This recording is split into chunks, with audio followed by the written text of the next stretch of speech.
अब के सारी हदों से गुजर जाएंगे, मौत के नाम का खौफ देता है क्यों।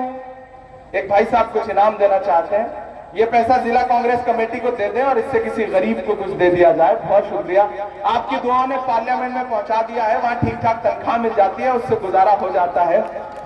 ये पैसा किसी गरीब के काम आ जाएगा तो आपका बहुत शुक्रिया। बस आप जो मोहब्बतें देते हैं, जो मेरा दामन दुआओं से भरते हैं, उससे बड़ी कोई दौलत नहीं है और मैं उसी मोहब्बत के हाथों बिकने के लिए तैयार हूं, पैसों की जरूरत नहीं है। मैं पढ़ता हूं कि मत समझना डराने से डर जाएंगे।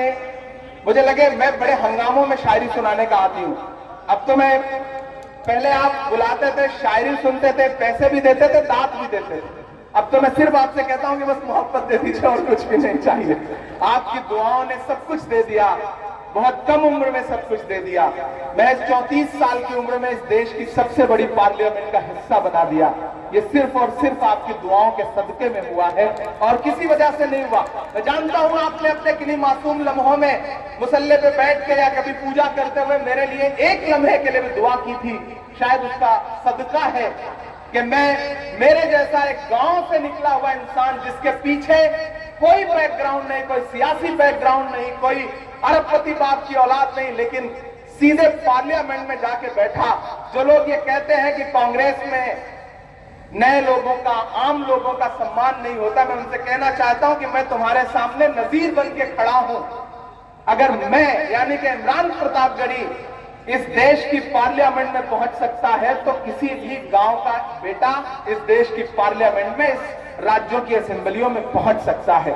अगर राजेश ठाकुर जी प्रदेश के अध्यक्ष बन सकते हैं तो कोई भी आम कार्यकर्ता कांग्रेस में बहुत ऊपर जा सकता है, इसमें कोई दो राय नहीं है। इसलिए कांग्रेस के बारे में जो मिथक बना है, उस मिथक को छोड़िए और अलग ऐलान हुकूमत से कहिए कि मत समझना डराने से डर जाएंगे, अब के सारी हदों से गुजर जाएंगे, मौत के, तैयार है ना, मौत के नाम का खौफ देता है क्यों, मौत के नाम का खौफ देता है क्यों, मौत जिस रोज आएगी मर जाएंगे, मत समझना डराने से डर जाएंगे, अब के सारी हदों से गुजर जाएंगे। ये जितनी नफरत की बात करने वाले हैं, सुने इमरान के ये मिसरे, ये मेरी आंखों में ये जो झंडा लहरा रहा है, इसमें जो 3 रंग है, ये जो चारों तरफ, यहां जो चारों तरफ ये जो 3 रंग है, इसे जहन में रखिएगा और मेरे मिसरे सुनिएगा कि हमने ज़मज़म दिया, आबे गंगा दिया। इतनी खामोशी से काम नहीं चलेगा। मुझे लगे कि वो जोश, वो जज्बा है जिसके लिए बोकारो जाना जाता है कि हमने ज़मज़म दिया, आबे गंगा दिया, तुमने भारत को दंगा ही दंगा दिया। और अब तक मैं सोच के आए थे कि राजनीतिक भाषण सुनने जा रहे हैं, राजनीतिक कार्यक्रम में जा रहे हैं, चुपचाप बैठेंगे, हाथ बांध के वापस लौट आएंगे।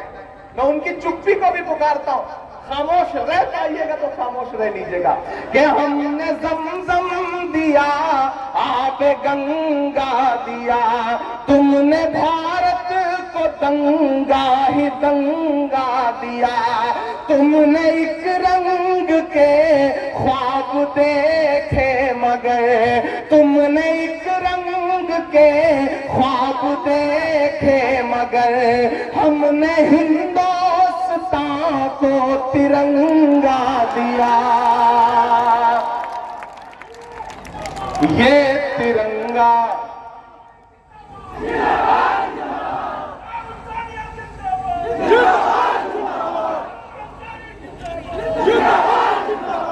हमने ज़मज़म दिया, आबे गंगा दिया, तुमने भारत को दंगा ही दंगा दिया, तुमने एक रंग के ख्वाब देखे मगर हमने हिंदुस्तान को तिरंगा दिया। ये तिरंगा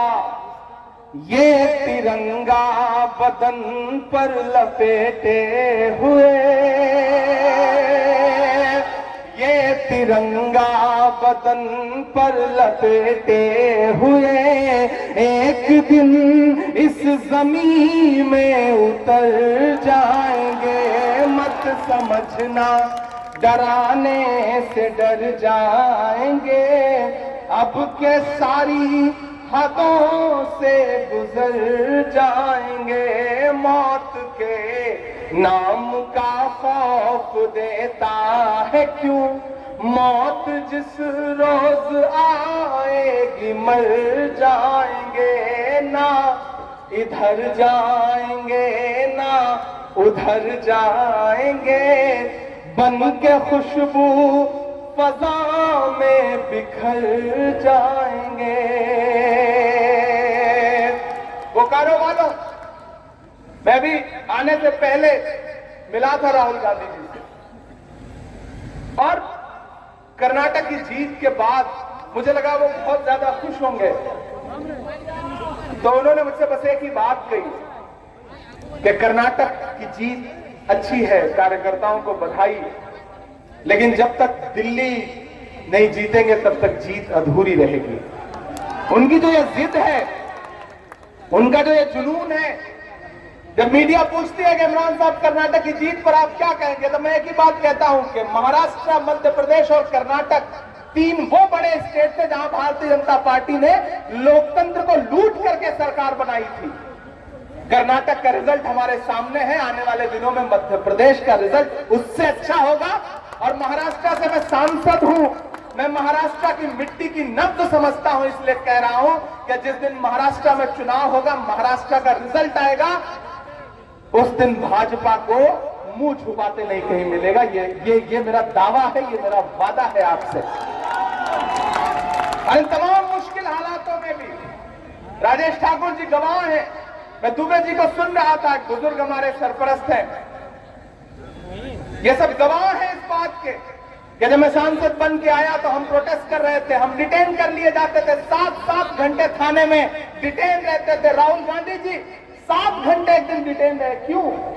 क्योंकि वो आपके लिए आवाज उठा रहे, वो आपकी महंगाई पर बात करते, वो हिंदू मुसलमान की राजनीति नहीं करते।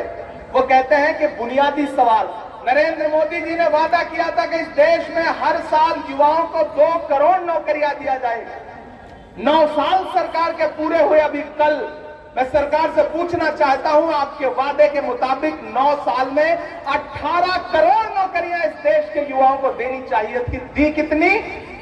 जो थी वो भी छीन लिया। खुद तो 20,000 करोड़ का सेंट्रल विस्टा बनवाया और नौजवानों से कह दिया कि आपके लिए अग्निवीर योजना है, 4 साल के लिए मिलिट्री में भर्ती होना, उसके बाद जो मन करे वो करना। आपके लिए उनके दिल में बस इतनी ही जगह है। मैं तो कभी कभी मेरा मन करता है मैं उनसे कहूं कि कहां सोया है चौकीदार,